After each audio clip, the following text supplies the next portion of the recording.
Welcome to Complex Trauma Recovery. With Valentine's Day around the corner, the air is filled with a certain story. A story of perfect romance, of finding your other half, of a love that completes you. But what if, for you, that story lands with a quiet ache? What if the idea of love feels tangled with anxiety, with a desperate need to be chosen, with a fear of being truly seen, or with the exhausting work of holding someone else's world together? What if the longing for connection, one of our most human, beautiful needs, has become a source of your deepest pain? This isn't a failure of your heart, this is a clue. Today, we're going to explore one of the most important, misunderstood, and painful legacies of complex trauma, codependency. But we're not going to frame it as a relationship problem. We will see it for what it truly is, a brilliant, heartbreaking survival strategy born in childhood that masquerades as love in adulthood. This may be heavy, it will be personal. You may see your own reflection in these words. Please listen to your nervous system. Pause, breathe, come back when you're ready. Our goal is not to assign blame, but to grant understanding, the first, most compassionate step toward real change. So, what is codependency? It's an overused word, often evoking images of needy or clingy people, but that misses the profound depth of it. At its core, codependency is how a shame-based person approaches relationships. Let's rewind. A child in an environment of complex trauma, of neglect, criticism, enmeshment, or abuse, faces an impossible dilemma. Their developing brain must answer terrifying questions. Why am I not being loved?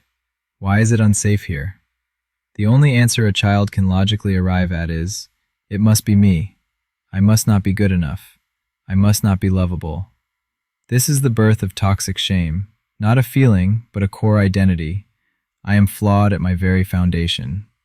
Now, a shame-based child is also an ingenious survivor. They learn the rules of their specific home. If I am perfect, maybe I'll be safe. If I fix mom's sadness or dad's anger, maybe things will be calm. If I have no needs of my own, maybe I won't be a burden. If I manage everyone's emotions, maybe I can prevent the next explosion. This is the survival blueprint. It's not love, it's a strategic trade. The child learns, my worth is the service I provide. My safety is contingent on my performance. We carry this blueprint into adulthood. Our nervous system, wired for this old game, scans the world for familiar players. It doesn't seek healthy love, it seeks the known dynamic. This creates two primary roles, two sides of the same painful coin. The helper, the rescuer. You are drawn to people who seem broken, lost, or in crisis. Your sense of purpose ignites. If I can save them, fix them, heal them, then I will finally be worthy. Their gratitude will be the proof of my lovability I never got as a child. You become the architect of their world, while yours remains empty. The needy. You may find yourself constantly in crisis, unconsciously believing that your problems are the only way to get attention and care. If I am struggling enough, someone will finally come to rescue me. It replicates the hope of finally getting the nurturing you needed long ago. In both roles, you are not building a relationship between two whole people. You are building a transaction. I will trade my authenticity, my needs, and my boundaries for the hope of safety and worth. This is why it feels so addictive and so devastating. You are using a relationship today to try to meet the emotional needs that were not met in childhood. It cannot work. You are asking a person to solve a soul-deep wound that lives within you. This transaction demands a terrible price, the complete abandonment of the self. Let's trace the cycle. 1. The radar activates. Your entire awareness becomes focused outward. You are hyper-vigilant to your partner's mood, tone, and body language. Their bad day feels like your emergency. 2. The negotiation begins. You instinctively ask, what must I do, say, or be to restore calm and get a sign of approval? You silence your own feelings, especially anger or sadness, which you see as threats to the connection. 3. The sacrifice is made. You compromise a need. You cancel a plan with a friend. You swallow your opinion. You tolerate disrespect. Each time you internally justify it. It's for the peace. It's for the relationship. 4. The resentment builds and the self erodes. A silent ledger fills with sacrifices no one asked for. You feel unseen and used, but you can't speak it because you volunteered for this role. The person you are in the relationship becomes smaller, a shadow, a ghost of your own needs. But let's go deeper. Why is it so hard to simply stop? Why does logic fail against this pull? Because this cycle is not a choice. It is a neurological and biological imperative. When that old radar activates, your brain isn't thinking about healthy love. It's detecting a threat to your survival. Your nervous system floods with the same stress chemicals it did when you were a child trying to navigate a parent's unpredictable mood. You aren't just worried they're upset. A primal part of you believes their unhappiness means you are about to lose your source of safety, to be abandoned, to be annihilated. That's why the compulsion to fix it feels so urgent, so non-negotiable. You are not fighting a bad habit. You are trying to override a survival program wired into your body. You become, as one writer beautifully put it, physically alive, soul dead. The very strategies that saved you as a child are now murdering your spirit as an adult. And this doesn't stay contained in your romantic life. It spills over, coloring everything. You may find it impossible to relax because you're always subconsciously scanning for the next person who needs your help. You might feel a confusing emptiness even when things are good because you're living a performance, not a life. Friendships feel lopsided. Work becomes another stage to prove your worth. The blueprint becomes the lens through which you see the entire world. And what about when you finally do leave a painful codependent dynamic?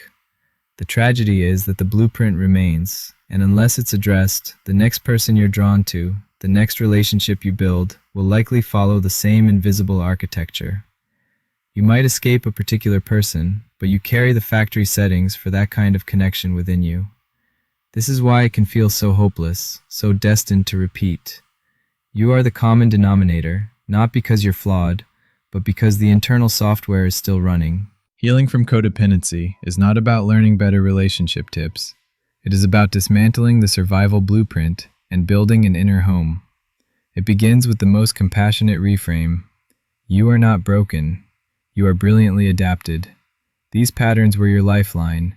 You can thank them for their service and gently inform them. The war is over. I am an adult now, and I am building a new kind of safety. Safety from within. This new safety is built not through managing others, but through becoming a student of yourself. It is the slow, gentle practice of relearning your own language after a lifetime of speaking only in the dialect of service. It's about discovering what you like, what you dislike, what hurts, what brings you quiet joy, all those signals you were trained to ignore. This journey has a clear destination, moving from a state of reactivity, where your actions are dictated by other people's emotional weather, to a state of responsiveness, where you can feel your own feelings, know your own needs, and make choices from a place of internal clarity. It's the shift from being a satellite orbiting another person's world to becoming the grounded center of your own.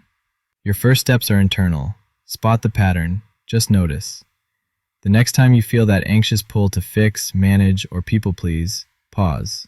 Say to yourself, this is my old survival blueprint activating. It's trying to help. This simple act of naming it creates a critical sliver of space between the impulse and the action. Ask the revolutionary question. In that paused moment, turn your attention inward, even if it feels foreign or selfish. Whisper, what do I need right now? It might be a glass of water, a deep breath, 5 minutes of silence, or just the acknowledgement that this is hard. The answer doesn't have to be profound. The revolutionary part is asking. Practice micro-boundaries. A boundary isn't a wall. It's the simple act of noticing a need and responding kindly to it. I need to sit down for 10 minutes before I can discuss this. I'm not able to lend money, but I can listen. I need to finish my work before I can help. Start with the smallest, safest no or not now you can imagine. Each one is a brick in the foundation of your inner home. This work is not linear. There will be days the old blueprint screams, and days you forget to ask the question. That's not failure, it's practice. Every time you catch it, every time you turn your attention inward for even a second, you are rewiring your nervous system. You are teaching your body that safety can come from your own presence, not someone else's approval. So what does healing actually look like in a relationship? It doesn't necessarily mean leaving. It means showing up differently. It means being able to sit with your partner's sadness without frantically trying to take it away. because you trust they can handle their own emotions and you can handle the discomfort of witnessing them. It means being able to state a need without crumbling in guilt, because you know your needs are as valid as anyone else's. It means two people gradually learning to connect from their wholeness, not their lack, offering presence instead of prescriptions. This is the journey from codependency to self-dependency, and ultimately to interdependency. The capacity for two whole, sovereign people to choose each other from a place of abundance, not lack. For Valentine's Day, the most important relationship you can tend to is the one with yourself. It is the one that was fractured long ago and has been waiting, patiently, for you to come home. This isn't about being alone, it's about becoming whole. And from that wholeness, you will no longer need to seek a savior or play one. You will be capable of a different kind of love, a love that is a choice, not a compulsion, a sanctuary, not a survival strategy. So, let this be your quiet, radical Valentine's promise, not to find someone to complete you, but to begin the faithful, gentle work of completing yourself. Subscribe to Complex Trauma Recovery. This is just the beginning. In future videos, we'll build the practical tools for this homecoming, together.